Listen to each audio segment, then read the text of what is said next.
get hit in the face, especially the grapplers. Yep. But for those of you who don't follow Fight to Win or any of these hardcore submission-only gi and no-gi events, there's some badass dudes out there that if they can learn how to strike, and they're going to be threats. I mean, now you've got these 19, 20-year-old black belts who are now competing at a super high level in a competition format. And if they get any kind of education on the striking, like the next version of people coming in are going to be a group of GSPs who can strike, which would be, that's going to be, it's a different kind of UFC. Yep, for sure. And that's what we were talking about a few shows ago, how the sport's evolving, how guys are just training for MMA. Nobody is just training jits anymore.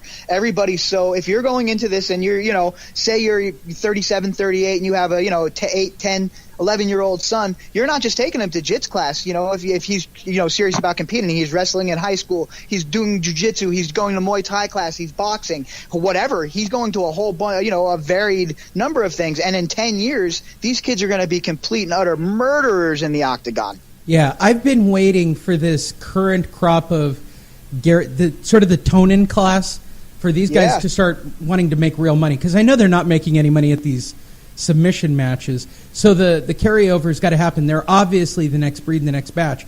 And it's funny because I was talking to somebody recently, because there's an organization that started out here in California and they were giving a lifetime achievement to Chuck Liddell. And somebody said to me, oh, he's one of the best strikers ever. I said, he's one of the best wrestlers ever.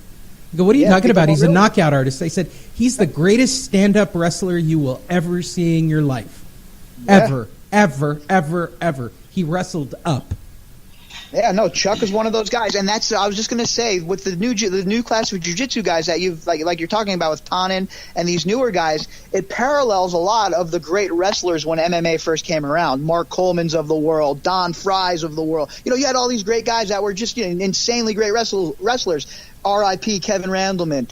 I can go on with, the great wrestlers that were in MMA. And they were, ground and pounding you into oblivion. So the jiu-jitsu guys had to, change their game up a little bit and figure out how to stop that, that power takedown and, figure out how to submit off their back a little bit better. So what it does is it evolves the game, it makes it more interesting, and like every other sport, it brings it into the new century and it keeps it exciting for fans. Yeah, I agree. I think so too. And I think and I keep saying this, jiu-jitsu right now is the trendy Pilates sport. It is the hot sport. No doubt about it. For most people right now. Yeah, everybody I know is either interested in taking jiu-jitsu classes, or they are taking, even if it's just remedial jiu-jitsu classes just for the role. You know what I mean? They don't understand what they're getting into. If you're walking to a serious place, it's serious business. So I always suggest to people, if you're looking for like a just some kind of cardio workout, I suggest you try and find that at your gym. But if you're looking to take it to the next level and you're looking for a little more in your life, I think that jiu-jitsu is a great option for anybody who is looking for a little bit more of a challenge in their life and a little bit more of a challenge of themselves, really, because that's what it comes down to. My shoulder's all torn up, so I was sitting on the wall a couple of days ago, and I was feeling bad because I had to pull out of a tournament next week. And my coach came over and he sat next to me, and he goes, I'm going to tell you a secret about jiu-jitsu. And I said, uh-huh. He goes, jiu-jitsu is designed to get rid of people. It's true. It weeds out the weak. Yeah. Look, I was so addicted to going. I mean, when I was training, and we're talking about before there was even gyms all over the place. I'm training with my friends in the garages and stuff. I was lucky to have friends that were into shoot fighting here from Japan. Team Grabica, Killer Bees, Yamamoto's guys. I had a lot of friends. I had a lot of good friends that, when you're into the scene even a little bit back then, it was such a small scene that, as you well know, so many people, and I learned so much, and it wasn't even in a gym environment. It was insane how things were back then in garages, having, impromptu tournaments with other neighborhoods almost. Grapple on. That's the way it is. There is nothing more depressing than me limping in as a 49-year-old man into my gym and hearing the words mock tournament. Really? Yeah. Really? It's a Tuesday night. Really? These are weekend warriors. He goes, yeah, that's the way it's going to be. That's Right, that's it. You're going to be in this gym. You're going to do it the way that they want to do it, and this is their livelihood. This is what they wanted. This is what they've given their whole lives to this. People don't realize it's not a hobby. This is they live, breathe, eat jiu-jitsu. It's a lifestyle. No, it is. It is. And my coach, my professor is a judo guy, competition guy, MMA guy, boxing guy. Like, he's that guy. Right. And I'm really lucky, and I'm in a competition place, which I picked. I didn't want strip mall, Gracie Barra. Oh, so we don't grapple for 6 months. What is that all about? Yeah, right. Throw me in the fire. Let's go. That's exactly how it was. Yep. And I'm actually pretty happy. It took a year for me to actually slow down before my shoulder caught up with me. And I've only been down for a couple of days, but God. The first time I walked into my buddy's gym and they were grappling, I was I was never no tough guy or anything like that, but I've had my share of street fights. I lived in the Bronx and growing up on the east side of Las Vegas, going to the schools I went to. My group of friends, we had a few fights growing up, but this was a whole new world. I walked into this gym and I had a lot of hubris, and wasn't, like I said, not even a gym, really, a garage. And I had a whole bunch of hubris, and there was this girl, and it's smaller than me, probably weighed about 125 pounds. And they were like, all right, well, we want you to roll with her. And I laughed at my buddy. I laughed at my buddy, and I was like, come on, dude. Really? He was like, go ahead. So long story short, I got caught in a triangle within about a minute and a half and put to sleep. And I fell in love with jiu-jitsu since then. And from that day on, I knew that there was a whole lot of humility that was found on the mats. It's the loop choke. It's all about the loop choke. Trust me on this. Yep. It's all about the loop choke. I was like, man, I woke up, I was like, what just happened to me? Oh, because I'm a competition guy, I'm already developing my series of, here's my greatest fear. People are going to Google me when it gets closer to Pan Am Games. They're going to listen to one of these shows and they're going to go, what's he going to do? Yeah, I'll tell you exactly what I'm going to break grips. I'm going to wait for you to shoot. Because you will. All of you do. All of you do. I know competition. It's down to math. I compete so much, it's down to math. I know what everybody will do at my age class. I've watched hundreds of matches on purpose. I'm already gone. I want to compete at the adult level now. I'm such a nut. I want to go after the adults. Yeah, I would roll with guys your age when I was 21, 22. And dude, let me tell you what, old man strength is real. That's no joke. The forearms on some of these dudes, the grip on some of these guys, I'd be like, you got to be kidding me right now. Yeah, for some reason, getting concussed in my second tournament only made me want to go more.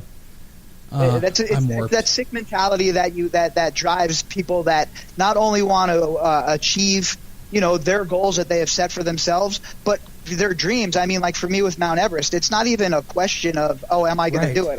I'm doing it. It might be when I'm 45, but I'm giving Everest a shot. I'm going to give I'm going to give myself a chance to get to the summit. And if I don't get to the summit, I'm not going to be bummed about it and down on myself, because at the end of the day, it's all about chasing those dreams, shooting for the universe, and accepting the stars. Yeah, I completely agree. I remember when I was signing up to do jiu-jitsu, it was either that or Mount Rainier. I was picking one or the other. It was going to be something way over the top for. Now I'm in this. Now I'm done for the next 10 years. I've kind of made up my mind. I got to I have to get the black belt now. I have to get it. I have to get it. You ever want to do Rainier, man, I'll take you up. Me and you will go up. So we don't need no guide. I've done Rainier twice. Really? It's not that bad? Yeah. No, it's... Yeah, but you hike all the time. Well, yeah, I do high altitude climbing and mountaineering, but the thing about Rainier is the most dangerous part about Rainier is it's a glacier, so you need to know how to traverse glaciers correctly. And if you can traverse the glaciers correctly, the hiking part of it's really cake. It's a long walk. I mean, little altitude, 14,000, but it's really it's not. People are listening to this going, you guys are nuts. Yeah, it's pretty much certifiably. Big shout out, Tough Enough. Go buy tickets. It's over at Sam's Town. The next one is the Extreme Couture Veterans Day Operation Knockout for round 8 that they do once a year. It's on November 11th. They usually do it in downtown. They did one during the summer in downtown. So this one's going to be at Sam's Town. All right, Sam's Town's a dump. I'm not gonna shy away from that, people. Sam's Town is a dump. But tickets are $15. Premium seats are $30, and VIP, which is nearly cage side, for $50. It goes to a good cause. They're going to do a silent auction. Tickets are at Ticketmaster or Sam's Town LV. There's a plug for Tough Enough. for all you crazy nuts in Vegas. Go see it. I might actually go to this. I think we should go to this one. Saturday the 11th. Yeah. I think I'm down. It says Saturday the 11th. Yeah, you know what? That'll be after, as long as there's 2 Saturdays that I really can't do anything, and they're the next 2 Saturdays. Penn State plays Michigan, and they play Ohio State the weekend after. Besides that, you know what? I think that would be fun. I'd like to go check that out. That might be a good weekend. All right, I'll plan on that one. All right, that makes the segue into what you guys actually care about. Yes, that was filler, people, because the next part of the show is what you've been waiting for. I could insert a plug right here and go, hey, go to LasVegasDiscount.net for your next Vegas trip. Andrew gets so mad at the plugs. Dude, when did we sell out?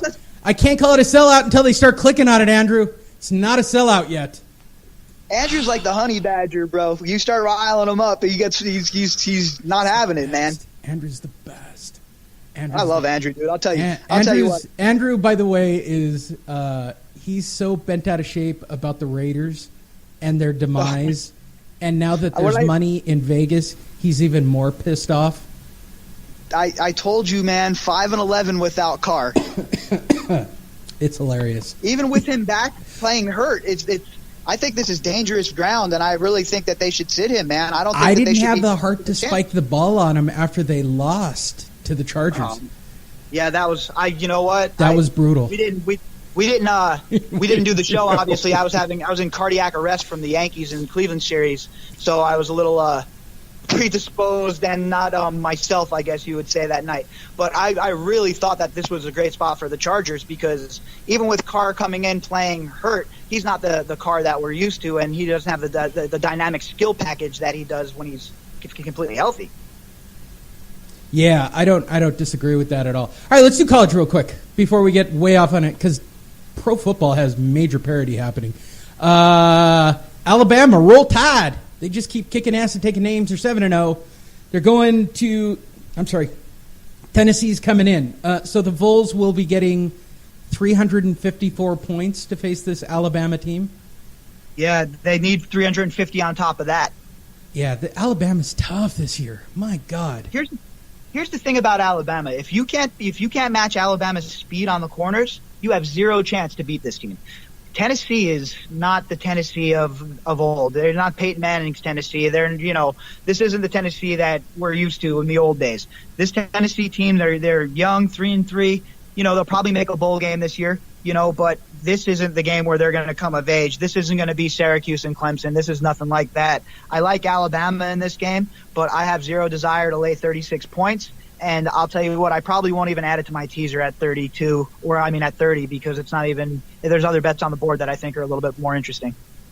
Yep, I agree. It's such a lopsided game, which takes us to your beloved Penn State as they bring in Michigan. I'm going to say another 154 points for Michigan.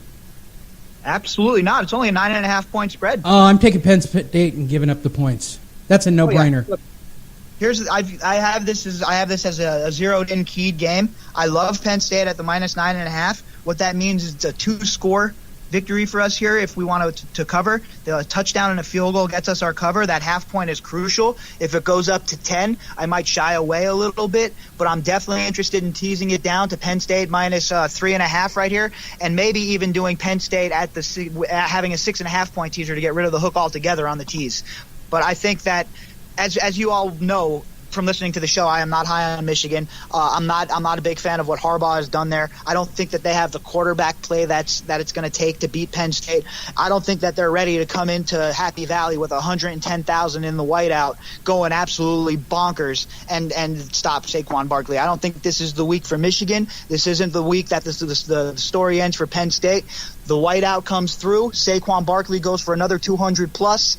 Penn State covers in this game. They cover on the tees. This is a good bet here. Georgia still hanging in there tough. They are going to Florida, taking on Florida State. Yeah, this is Georgia is I was talking about them a few weeks ago. I was, telling you guys how I felt about Georgia. I really like Georgia. I think Georgia's a powerhouse. I mean, they have all the speed and all the tools it takes to win a national championship and to be successful in the SEC, where we know speed is at a premium. I mean, but I don't know. Georgia is that game this week? Yeah, Saturday. Oh, no, it's the week after. Where are they putting it up already? They got the week off? Oh, yeah, I was going to say. What the hell? Oh, my God, it's a bye week for them. My apologies to all of you listening. I didn't pay attention.